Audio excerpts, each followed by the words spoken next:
First, we will introduce you about three main problems we identified in our research project. The first problem, it is not enough to assess only the credit risk for granting credit, but there is a need of identifying the schedule that suits best for the particular customer. There are limitations of current manual methods of generating the schedule. Although had a good credit score, sometimes borrowers can't pay installment on time and there is no proper methodology to predict repayment schedule. The second problem, credit officers are unable to answer questions like why my credit score is low, what can I do to increase my score. Credit institutes should be aware of what are methods of individual prediction interpretation and how to using them precisely. The third problem, no proper way of using indirect features like geographic, macroeconomic, etc. in prediction models in the credit domain. Based on those three main problems, in this project, we focused on main three research areas. First, develop a repayment schedule prediction model. Second, evaluate different kind of individual prediction interpretation methods. Third, increase the accuracy of the repayment schedule prediction model using indirect. Now let's move into the repayment schedule prediction research. When we comes to our first research problem, it is repayment schedule prediction. In this research problem, we mainly did the experiments on three areas: pure machine learning techniques, deep learning techniques, custom machine learning model. First, we used pure machine learning techniques like random forest, CatBoost, XGBoost, and stack ensemble method. According to the results of those techniques, we have observed that due to high imbalances of the data, there is high error problem. Due to that, we can see in this graph there are slightly two clusters which pay low amounts and high amounts. Therefore, we decided to implement some custom model. Then we came up with this. In this model, first we did the classification and tried to identify cluster of each data point. Then according to that, we did the regression part. That is the high level architecture in our model. According to this model, we had these results. So you can see when we consider repayment predictions on first month, it has 46% mean of error and 0.56 of standard deviation. So then we evaluated our model using four techniques, using randomized data and using some domain-based techniques.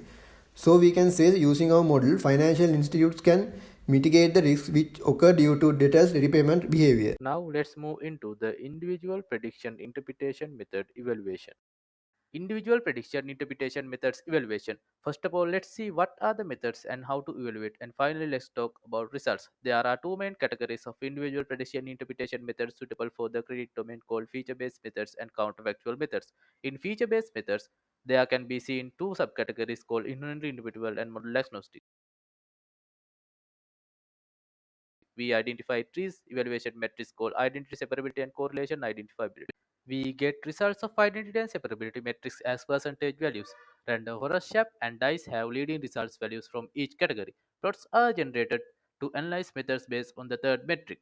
Although we evaluated 9 methods in this video, we present results related only with 2 methods. Figures shows block spots of feature contribution distribution of separate methods from both direct and inverse correlation of the same pattern. We used valuation amount feature which shows positive and positive correlation with the label. Then we change the dataset inverting the correlation between valuation amount and the label. So there are two graphs for both direct and inverse correlation patterns per each method. You can see that the shape shows the same kind of graphs but lines graphs are different. That means even though shape values is positive, it is not true that increasing that particular feature value is a reason for the increment of the prediction. Now let's move into the indirect factors research area.